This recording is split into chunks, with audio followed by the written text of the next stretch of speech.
Hello, everyone. I hope you're having a great day.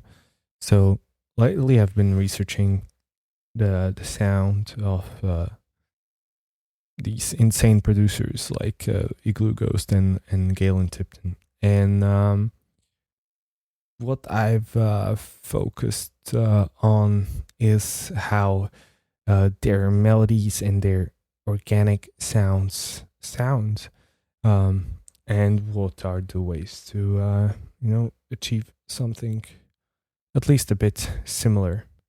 Um, so I'll play part of the track I'm working on here first, so you get the context. Oh, here we go.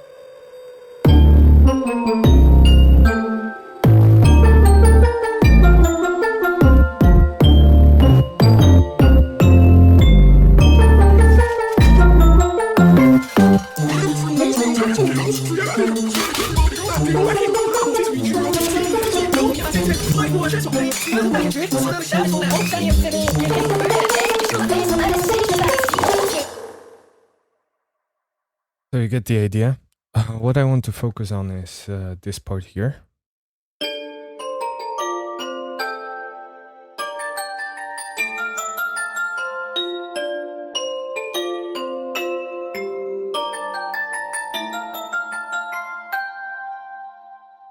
So before we dive into this, what I want to say is this: that this is definitely an overkill in terms of what we are trying to achieve. I kind of put every technique I discovered that worked interestingly for these type of sounds for me. So I guess you can choose and try whatever you find useful, or whatever part of this.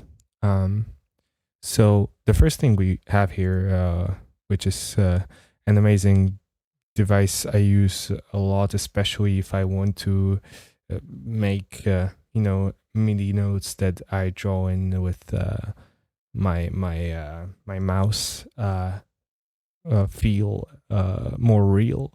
Is this drum derigidizer device? I think this is a free Max for Life device. Which basically just randomly alters the time and the velocity of the MIDI notes you play, which instantly makes it sound more real. Then I have these, so I decided to try out playing basically multiple instruments at the same time. I believe that's part of the appeal sometimes. So I have this glockenspiel here.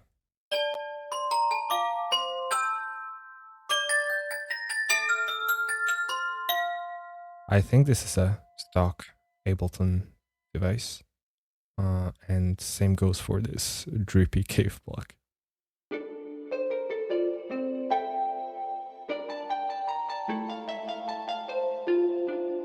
So as you can see, I have already here the plug pant more to the left and Glock more to the right. And the only processing I have here is this vintage sampler, which I use pretty much anywhere. But in this case, it's really just to add some of that airiness, a little bit of crackle in the higher frequencies. So it's just set at 50%. And I believe this is like one of the small adjustments that can make your sound already feel a bit more real. And then to the processing of both of the instruments. So I'm starting with this. This is a altered preset of Shifter, another stock Ableton device called Whammy Nudge. I love to use this thing a lot. And here it's just really doing a very, very slight detuning, which in general, detuning is slight detuning and altering of the pitch. It's something that can make your sound more interesting or a bit more real as well. Then I have this filter delay, which so I can play without and a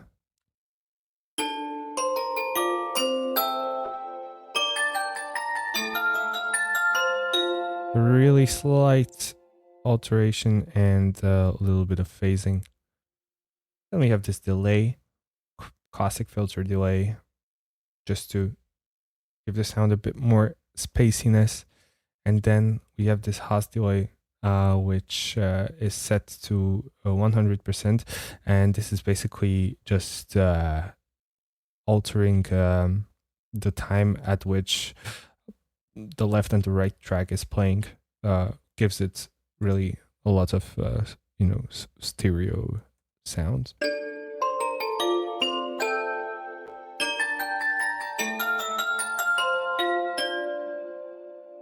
You get the idea? Then I have this moving EQ, which I also sometimes use. In this case, it's not doing that much, but I think it's fun to just alter the frequencies and never make the sound sound the same.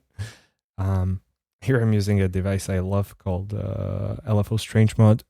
I think this is as well a free Max for Life device, which is basically just a crazy the idea of a 3-dimensional LFO. Really fun to use. Really fun to use. Has different algorithms here. But of course, you can just use different LFOs and do the same thing.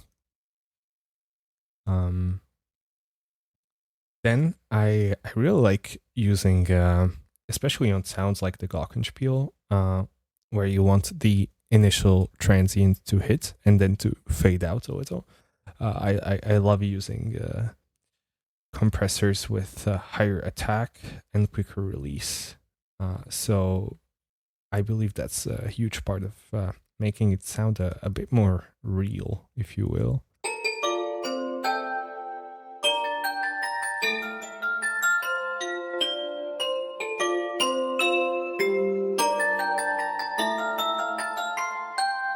Also, just making it louder overall.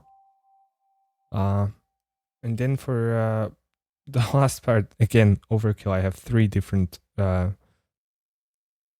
2 different reverbs and 1 EQ here.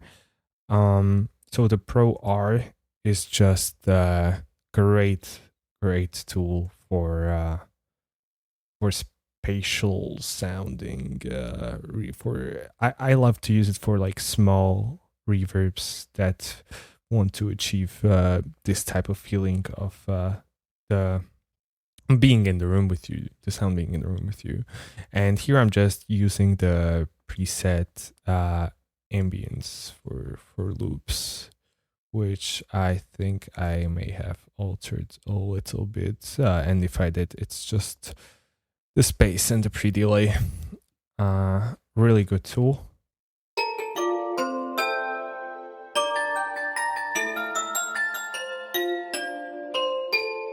Of course, why is this good is because it allows you to apply a different amount of reverb on different frequencies. Then a classic convolution reverb, also a must use on anything you're trying to make sound a bit more real. Just set it to early reflections, synagogue white, convolution algorithm, really lay it 2, and play around with the drive-at. I use it everywhere. And then last, I just have this really random. I've just started playing around with this really random preset of also, which is trying to do similar thing like the Pro R, but not with reverb, just with EQ. So it makes a change, I guess. Let's hear it without.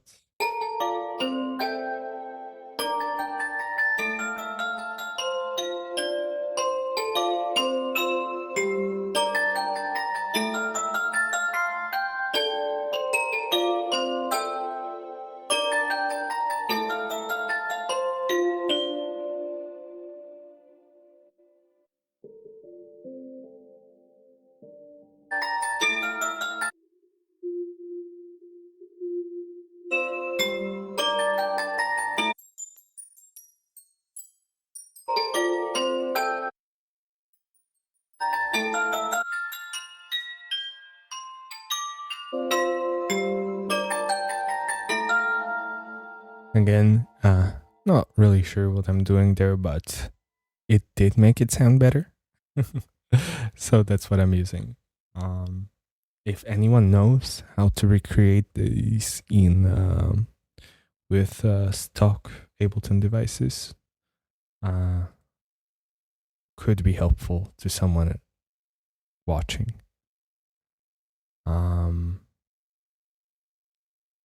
That's it, I guess. Thanks for watching, and if you have any questions, don't hesitate to post them.